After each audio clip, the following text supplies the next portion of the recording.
So that's what this podcast needs, is more cowbell. Right? Everything needs more cowbell. Wait. You don't have a sound effects panel in here somewhere? That's what I'm getting. She's downloading it. Folks, just stand by. Izar is collecting his sound. Wait, it's going to be funny. He's bot coding it right now. AI is creating an app. He's going to need somebody to clean. He's going to need somebody to clean that up, though. So my AI is on it. Have you heard anybody say that yet in conversation? What? My AI is on it. No, but I have told people to have their agent talk to my agent. And it's an entirely different thing. It's not a Hollywood thing. No, not that kind of agent. Not that kind of talent. Right? You guys don't have agents for the podcast here? Wait, that's an option? That's why your contracts were so easy to negotiate at zero. Well, that was a contract? Yeah, that thing I tricked you into signing. I thought the hot dogs were free.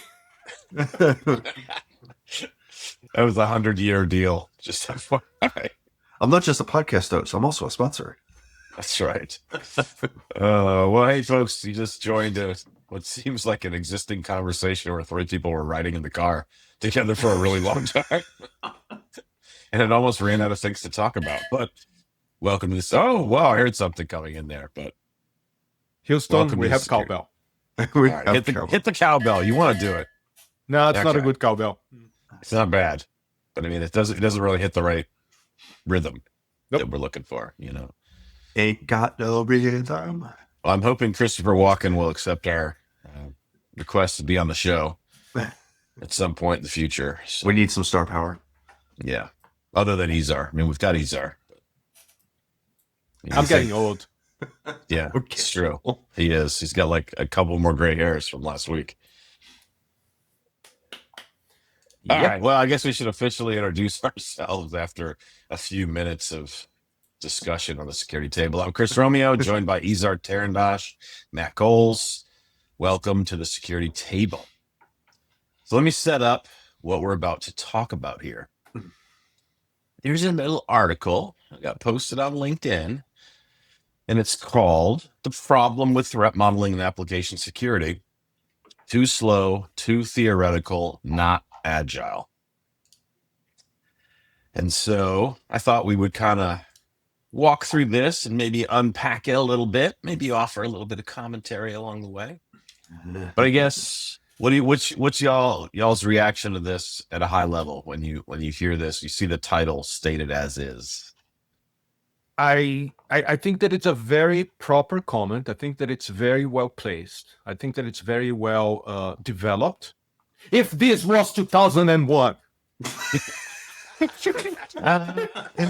gloves are off. The gloves have been removed. Love it.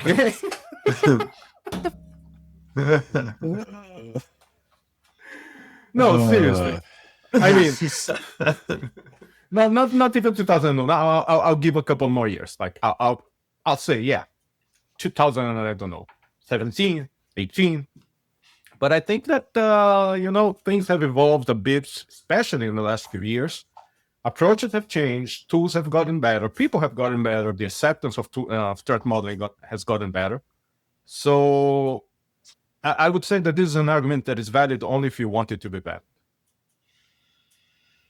So I mean, it's also some interesting clickbait.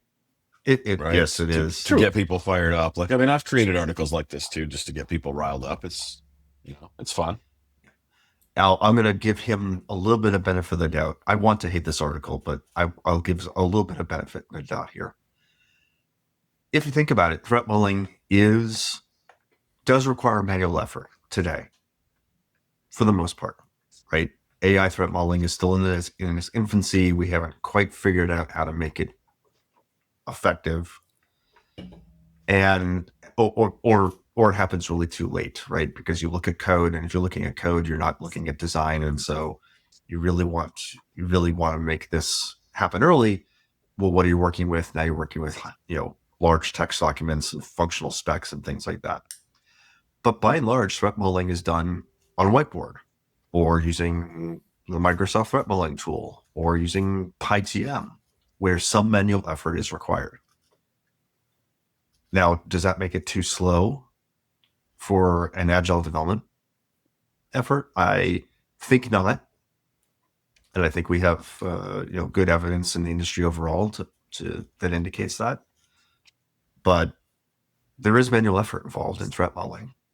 In fact, the threat modeling manifesto almost certainly requires it in some place, right? Not necessarily model construction, but certainly model interpretation and dissemination of results. So I agree with everything that you said. But I want to turn this a bit on its head and ask a different question. If it is slow, why is it so bad to slow things down every now and then? I mean, isn't velocity everything? I don't know. Perhaps going to market faster is everything. But I think that we are seeing the blast now from this fastest fade of creating prototypes and turning them into products and just releasing them in the wild. And if we take that as the extreme of going too fast, and we say that certain threat modeling methodologies are the extreme of going too slow, isn't there a golden thing in the middle that says, you know what? It's just the right amount of slow. It's just the right amount of stop and think before you do and regret. And I think that it could be said, it should be true actually, that threat modeling is the moment when you stop and think before you go out and regret. Well, and you don't even have to stop and think. You can run the activities in parallel. True. You just want to towards that decision point of where you say, is this ready to go out the door? Include threat modeling as part of that. Is it ready? Yeah, but then you get into this: is this threat modeling or is this an architectural review thing? Right? We want to do it before so that we can stop big things from happening, rather than saying we identify big things and we want to fix them in the next version. And I know that what I'm saying is completely unattainable nowadays, but it happens sometimes in many places. That's why I'm saying again, it can be slow, it can be not agile if you decide to make it so. But if you decide to make it faster and agile and evolutionary, the tools are there to do it. And by tools, I mean the processes, the people, the techniques, the tools. That there is a huge body of work out there saying that, yes, you can do this thing bearably slow. Well, I kind of want to unpack that a little bit. I know Chris is a huge advocate. I think, Chris, you're a huge advocate of this, of agile development practices and speed. But what is agile development really? Can somebody explain that to me? Because I know what agile development process is, but what does it mean to be agile? Because that might help us understand if threat modeling is agile or not. It's building the car as you careen down the hill.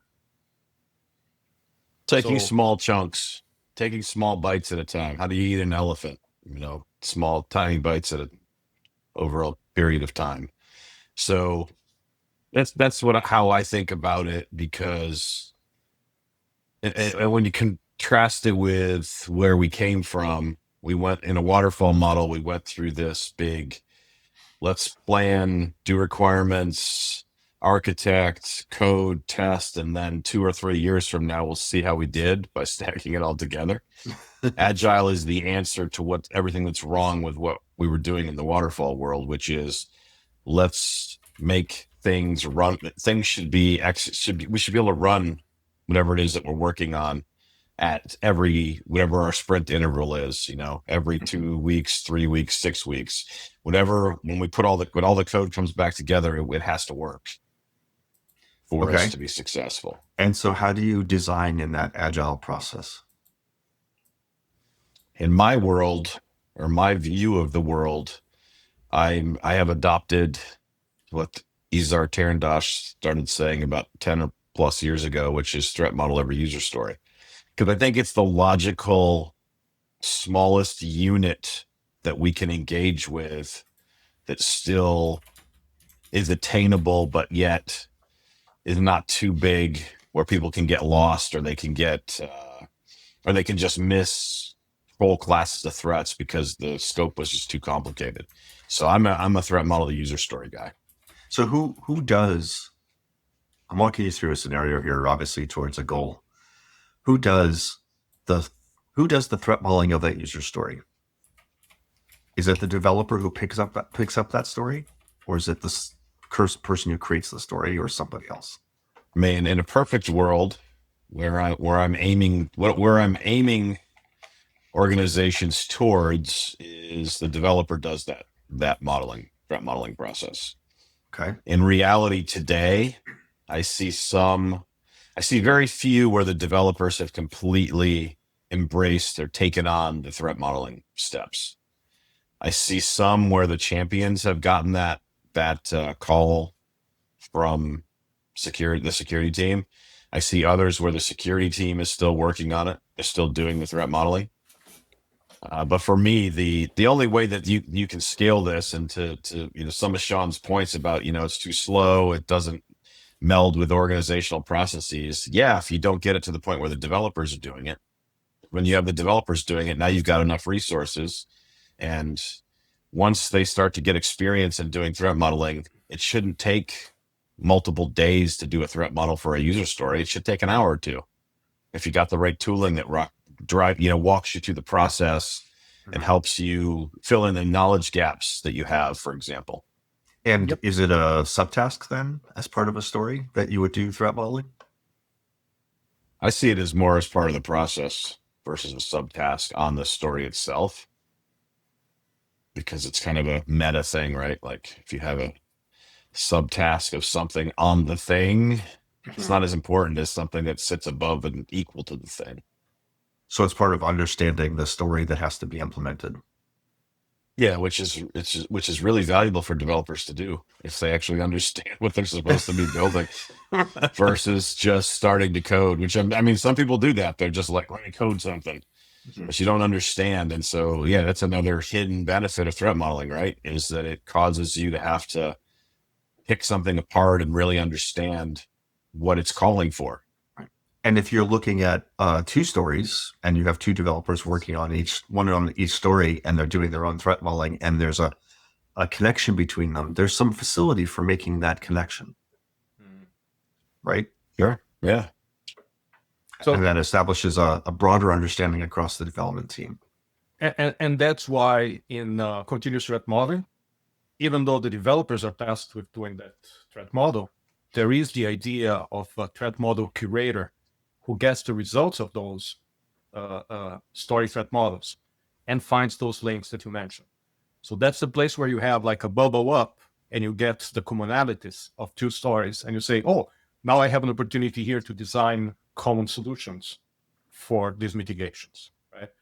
But I really like the way that Chris addressed it, but I started looking at it from the point of view of responsibility, right? We'd like to describe the eureka moment when the architect is describing the design in a threat modeling session, but then the new programmer in the team, the most junior guy in the room or lady, raises their hand and says, yeah, that was the design, but because of limitations and this and that and the other one, we had to implement it actually this way, right? So the person who's going to do that decision to change the design because of the limitations or whatever other constraints, that person is actually taking responsibility for a change in design that it's not formal. It's not documented up the chain to be reflected in the design document if it exists or not. So if that is the person who's responsible for the threat model of every story, what you get in the end is that the threat model becomes the source of truth about the system that's being threat modeled.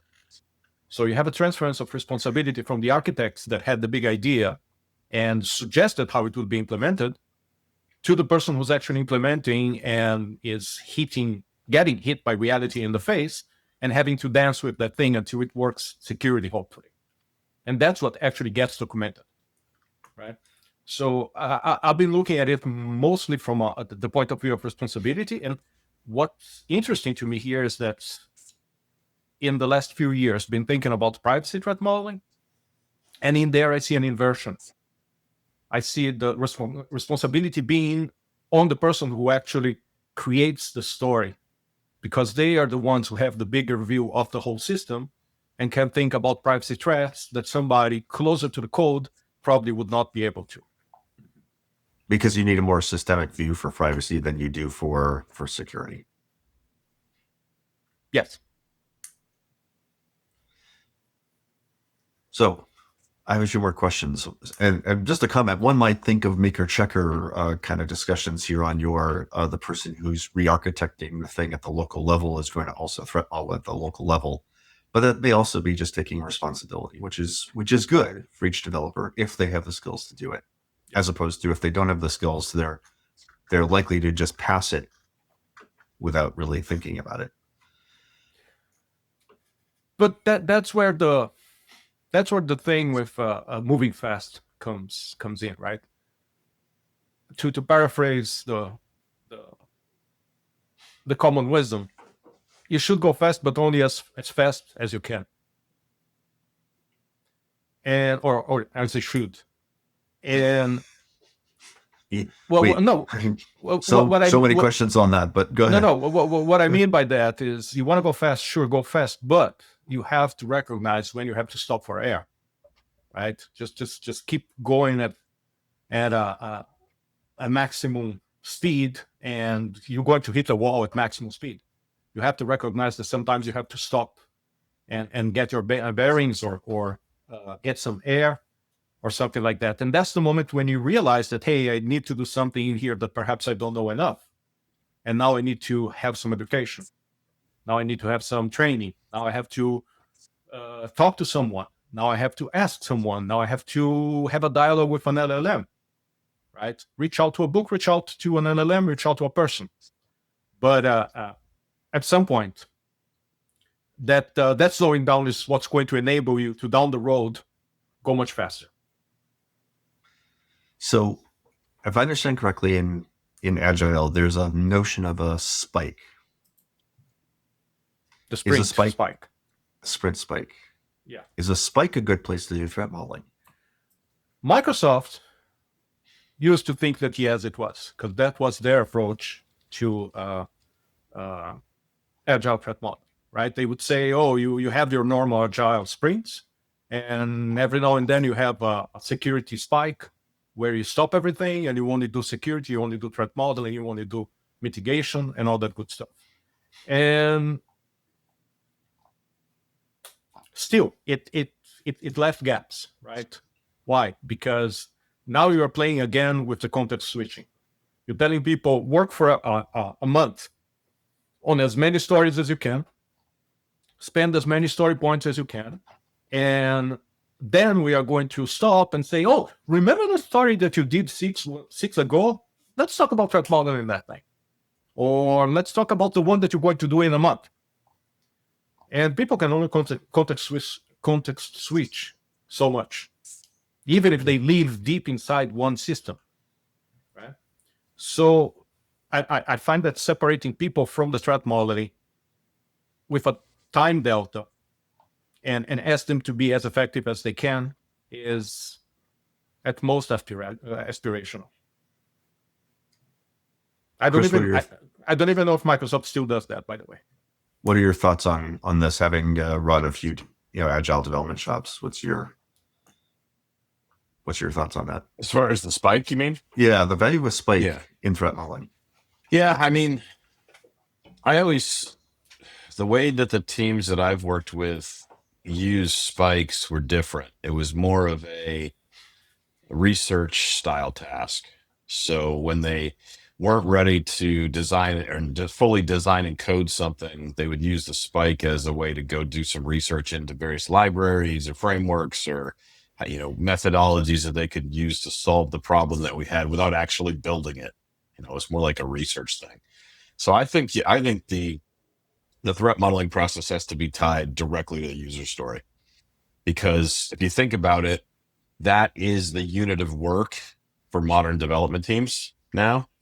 So there's a Jira ticket in a lot of different places, and there's, other tools other than Jira, Azure DevOps and other things.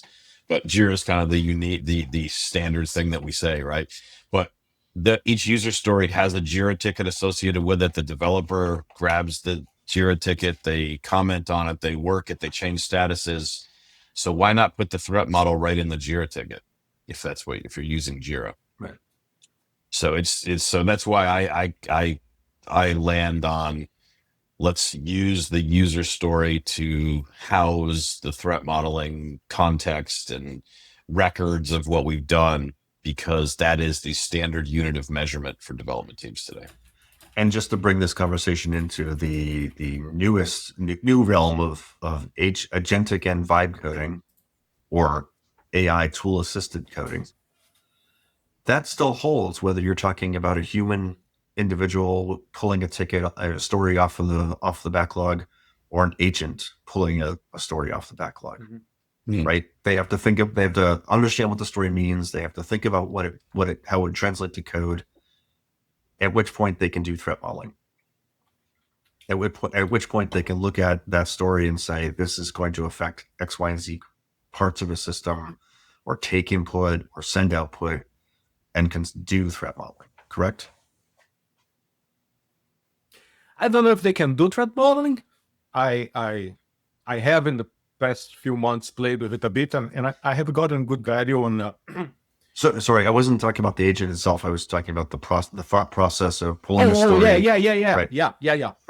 That there definitely is something there. So if a human is using a coding assistant, before they even ask the code to be written, or maybe while they have the code starting to be written, they could be doing threat modeling. Who's they in the scenario? The human initiating the process of pulling a story off the backlog. There, I'm having a bit of a difficulty seeing good things, because, and this comes as no criticism, but just an observation of what I have been seeing lately. Those people who are interested in adding security at that stage, they are basically farming the threat modeling out to the LLM or to the agent, right? So they're saying, this is the story, threat model it for me, and by the way, after you finish that, code accordingly. And I just don't think that LLMs are completely there yet. I don't think that the agents and AI-based tools are in there yet. That's why I so much like the Vici approach to infuse AI in the process, but not make AI take ownership of the process. Right? So, could it work? Yes. Is it guaranteed to work every single time? I don't think that that's where we are right now. So what you're saying is the tooling available in an agile development process may be lacking. It's not a matter of slowing down the developer. It's a matter of the tools are not yet capable. So this is where I was going before, right? I've been playing with inverting the idea, and rather than having the LLM answer my questions, have the LLM ask me contextually important questions for the threat modeling, right? So I think that the LLM is much better equipped to ask those questions than to answer mine. Because so let's unpack that a bit. So sorry, for our listeners' benefit here. So you take a user story, it's a couple lines of text, some description of what needs to be done, or what features being implemented, or some task that needs to be performed. You pass it to the LLM, and you have it take a critical look at it and be able to understand it in some dimensions. So I've been trying to approach this from the point of view of a developer who is not a security person. So leading the LLM down to asking basic questions about what's the security value of the story. Does it even have any, right? So things like I need to update some part of the documentation. Hey, do you see any kind of security value in this thing?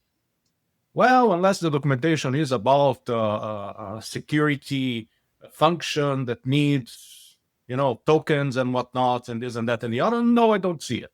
So can you give me a bit more detail about what documentation is being updated? So by giving the LLM the leeway to ask me questions back until it thinks that, I hate to say until it thinks, but and until it has like enough context to go on, or for me to feel that, for me to think that actually what I'm getting back has given me enough to understand what's happening. I find that that's more useful. Do you capture the conversation in some log somewhere, like part of the story? I had a bunch. I was just trying out things. I wasn't actually doing it as a process, but I got part of them in a LinkedIn article a couple of weeks ago, and it's fun. I compared it to playing tennis with the wall, right? Is it a tennis match? No, but is it going to make you sweat and run around and perhaps work some part of your game? Sure. Interesting. Well, we should go back to this article a little bit. Yep. Because there's a lot of... Well, so that line of question was to sort of demonstrate that Agile has built within it the ability to do threat modeling without slowing down the process. The tooling. Without slowing down too much. Right. Let's be honest. Too much. Right. Yeah. It will add. It will add slowness. It'll add a point of story. It'll add a point of story if you're doing story points. Yep. Yeah. Nothing's free, right? But what you get out of it is much more than losing that point in there. Yeah, let's go back to the article. What else we have in here?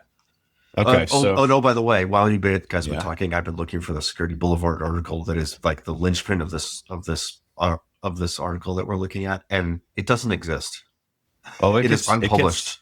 It gets better than that, man. I've been doing some research myself here.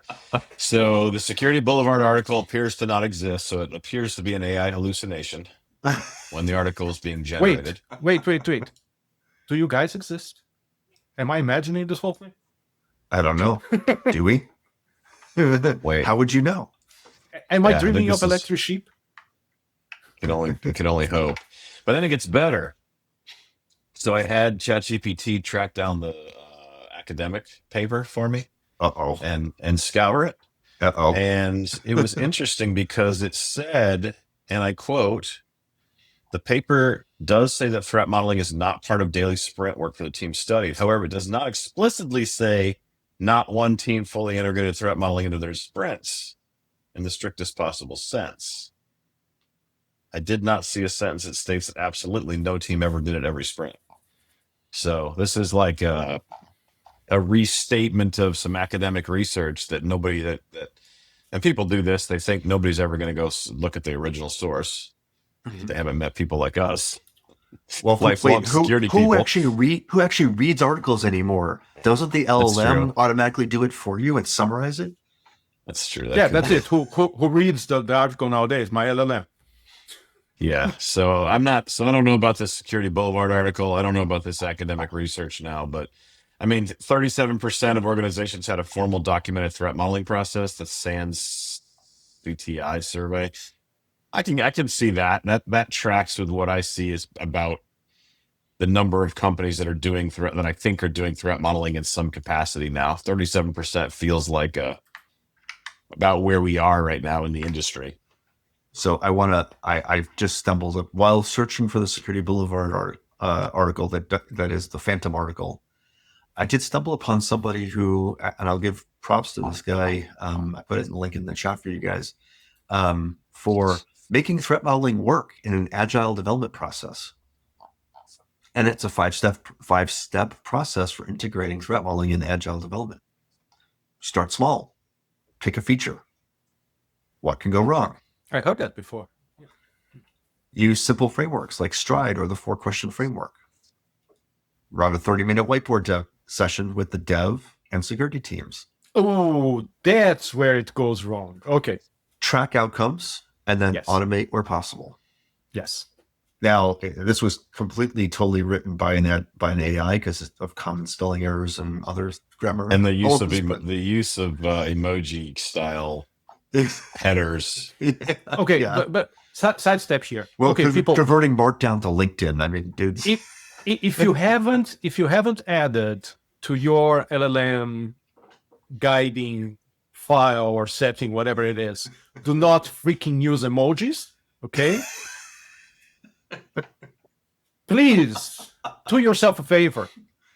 Okay. No, you are not Egyptian. You are not building pyramids. Stop writing hieroglyphs. Right. That stuff has gone from the world like 3,000 years ago. Do not bring it back. It's not useful. Close parentheses. Unicode, the bane of Unicode, the bane of our text files. Right? Now, if you can't say it in 8 bits, you shouldn't be saying it. ATF only.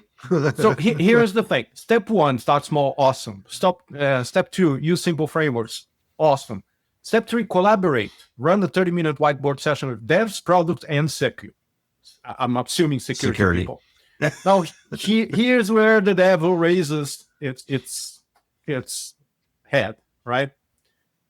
What is the investment and cost of a 30-minute whiteboard session with devs, product, and security? Now, it's a spike, isn't it? No, just think in terms of hunting these people down, finding time in their calendars. Okay, finding time in their calendars, getting everybody up to speed in 30 minutes. Don't you do this during sprint planning? This is where everyone's like is sitting in a room, right? And getting something out of it in 30 minutes. So you were doing so well until you didn't. Yeah, but I mean, this is one of the plane was flying great until it crashed. Yeah, this is one of the patterns we put in the threat modeling manifesto. Get everyone together, common understanding, diverse viewpoints. Yes, but diverse viewpoints is what we described it as. Yes, but we weren't specifically talking about agile there. Okay, we're talking about functional. We were talking about getting the most out of it. Now, why is this not going to work? Because of schedules? This one? Yeah. Because of the amount of investment that you're going to put into getting those 30 minutes. Man, hold on. What you're going to get out of it. Throwing the flag. Flag has been thrown. These companies, these poor people spend 8 to 9 hours a day in meetings already. So nobody cares about how much it costs for any particular meeting. You can't have meetings from 8 a.m. until 6 p.m. I'm not talking cost in terms of money. I'm thinking me as a security person. Okay. I work in a big corporation. I have a lot of different teams that I have to work with. I can count in the fingers of a very small hand the amount of times that I went into Slack and I said, can we meet? And everybody was available. And 30 minutes later, we had an answer. I'm saying the cost in time, in context switching again, in figuring out who has to be in there, who's available, who isn't. There is a whole thing to get 30 minutes out of people. If you're going to get 30 minutes out of people per feature, then you are multiplying that. And a feature is a collection of stories, right? Yeah, could be. Yeah. I'm a big fan of this, actually. I'm a big fan of on a per feature basis because it's not quite as small as a story. It's more as a collection of things. I guess to Chris's earlier, to the discussion earlier, where the developer may have a local knowledge of the story, but the collection of that team is going to understand the feature. And the feature will give you enough context for a threat model.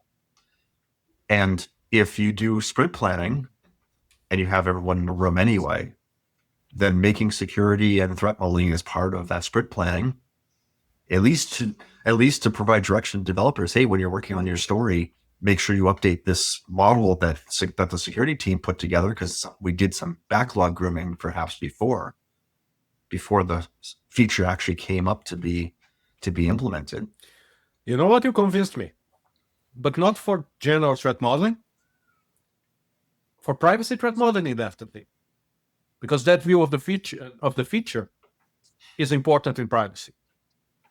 To be able to see the whole process, to be able to see how everything clicks together, and what data is being collected and how from UI to backend and backup things happen. For security, I would say that aspirationally, it's a great idea. Practically, it's hard for me to see it happening. I think the scope can grow with a feature. I've seen features with t-shirt sizes associated with them. Mm-hmm. So like you have an XL feature, which is basically what we would call a subsystem in the old days. Right. Like, so that's why I've always stuck to the user story. Like, I mean, and if someone's like, well, we batched together a bunch of user stories because they were similar and they were working towards the same goal. Okay, great. I don't have a problem with that. Right. But you do run the risk of the scope getting too large. And we all know that results in threat models that just don't have the amount of detail that we would like to see. So there has to be a happy medium. But either way, I think we're still continuing to prove here that Agile does not stop you from doing threat modeling. Agile can benefit from threat modeling, and Agile can integrate threat modeling. It doesn't slow you down. It doesn't slow you down in a meaningful way. And the other way down, around too. So the threat model can benefit from Agile, and Agile can benefit from the threat model, right? Yeah. And as you said, the important is to find the happy medium, and that changes from organization to organization, even many times from team to team. Right. Or over the life of the team, because as we know about Agile, your velocity and your ability to take on work evolves over time. There you go. Yeah. Let me address another section of this, because in the analysts weigh in section, Forrester, I'm just going to paraphrase, Forrester says fewer than 4 in 10 organizations use systematic threat modeling at scale. That tracks with the SANS survey previously. And once again, I don't see any reason to not believe that based on my experience. Gartner reports fewer than 1 in 5 enterprises have adopted AI-enabled threat modeling tools. Okay, I can see that. That makes sense too. Yeah. But none of this makes the argument for why threat modeling doesn't work. This is like, let me just throw a bunch of facts together from various reports that'll make it sound like I'm making it. This isn't part of the argument. Somebody who doesn't adopt it is not doing it. There's no indication of why they don't do it. Yeah, exactly. So if we keep scanning through here, yes, threat modeling still matters. So now his conclusion is threat modeling still matters. It's a schizophrenic result here. I don't know. My thing is that when we reach the conclusion, right? I believe strongly in formal risk management. You know what? With threat modeling with in-depth threat modeling at its core. Yeah. More and more, I'm learning to separate the things, the threat modeling from the risk management. Oh, 100%. Different disciplines. So threat modeling should inform risk management, but not be part of risk management. Yes, and should definitely not be confused with. And many people do. And so the very next line actually is, I think, where I'm having the most issue with this. For this to work, it must be baked into everyday processes throughout the delivery and operations ecosystem. That's threat intelligence, not threat modeling. Interesting. If we're doing operations, if we're doing delivery and operations, we've already written the thing and are ready to ship it.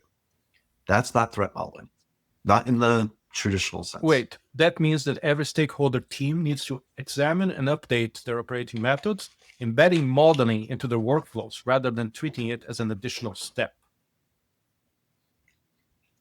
So make threat modeling part of your delivery, your story process? your definition of done? Wouldn't that slow you down? But how does that work with delivery and operations ecosystem? I'm having a problem catching the whole thought here. All it's missing is the use of digital transformation and blockchain somewhere. Blockchain. Oh, don't forget quantum. Quantum will save the day for threat modeling. These blocks are the chains that tie us to the past. The real without evolving these processes. Yes, exactly. You were just on that, right? Threat modeling will remain a theoretical exercise instead of the foundation of secure design. So basically, he's advocating for threat modeling every feature or story, or doing an actual design as part of the process. So there's a fundamental problem there. If you can't do threat modeling and you're doing story by story where you're building the thing as you go, are you really doing secure design? Fundamentally, are you? If you do, where do you do it? You probably do it outside the sprint, by the way, right? You do it as part of your backlog generation, right? Where you define those features and you define those stories and you have a concept in mind of what this thing will look like, right? You don't start with implement this feature and design evolves in the classic Agile approach. Does anybody do a classic Agile, pure Agile, where nothing happens unless it's customer deliverable? No way. It's not possible.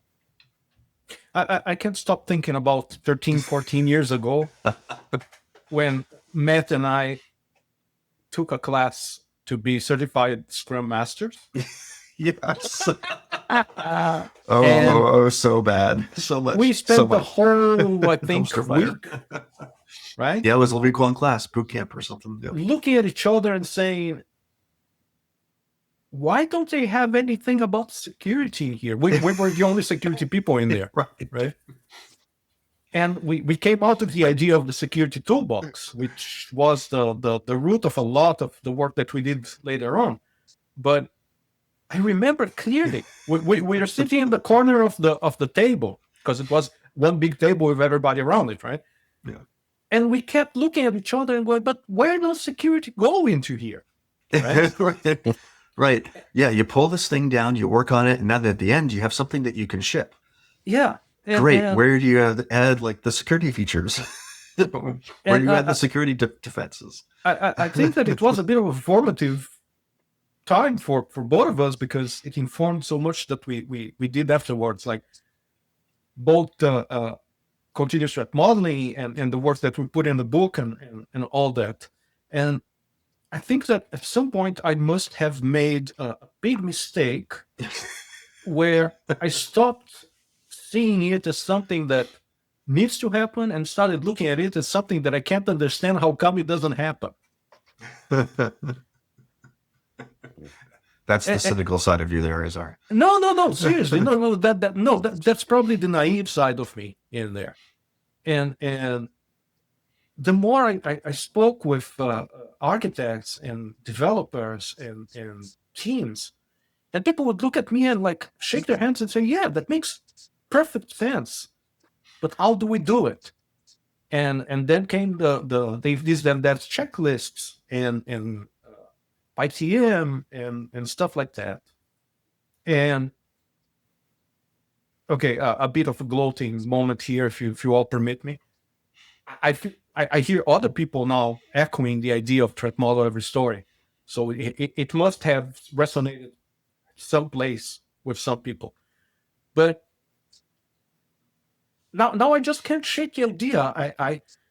It's hard for me to see something that would not justify, if you work in an agile environment, not having threat modeling embedded as a foundational practice of your development team, of your product team, and perhaps offloading the more costly bits of the threat modeling activity, the reporting, the risk management part, which is separate but works with, which is ranking the risks, figuring out the mitigations, but eliciting the threats. I can't in my head justify why that wouldn't be part of the Agile process anymore. So that the next Scrum Masters shouldn't be asking the same question that Matt and I have been asking ourselves 14 years ago. How come there's nothing about security in this whole process? Ask a product manager. I even took that, what's it called? Safe class. Safe classes. Right? Oh, doomed. man. Doomed. I'm sorry. Safe Agile. And I hope to see it there. And I saw mentions, I saw head nods, but still it wasn't in it. It wasn't part of the process. And with the invention of scaled Agile, which is, multiple Agile teams working together. Very well. Yeah. And it's another one of those cases that, if you save a bit every day, you're going to have a bunch of money at the end of the day, at the end of the year, versus just take a week to play the lottery and hope that you get a huge windfall, right? So I don't know. That's why when I see articles like this, my reaction in the beginning was, hey, this would work if it was X many years ago. Things have changed. Like processes, delivery processes have changed. Even if you look into DevOps and all that supposedly good stuff, things have moved, right? Yeah. So it's time for people to realize that, when you move things, perhaps you should take security with it. And benefit of the doubt, the author of this article does say at the very end, threat modeling should be foundation of secure application design, and it needs to be practical. Continuous, democratized, and embedded into Agile workflows. You can't ask for more than that. I think that where we disagree is that I think that we are in a place where we can very well do these things, perhaps not ideally, right? But we have reached a point where you can do these things practically. Right. And we know teams do. Yeah. I mean, it's maybe not universal. Maybe it's not all of the developers. And let's not even talk about vibe coders and companies that are built on that type of approach, but it happens. Yeah. I think that's a good place for us to wrap up this episode at the conclusion of this article. And we found some common ground, and we found some uncommon ground. Couldn't think of the right word. We didn't find a Security Boulevard article though. Yeah, no, that we did not find. That we did not. So that appears to have been an AI hallucination, which is something that happens these days in the world of AI. But folks, once again, thank you for listening to the Security Table.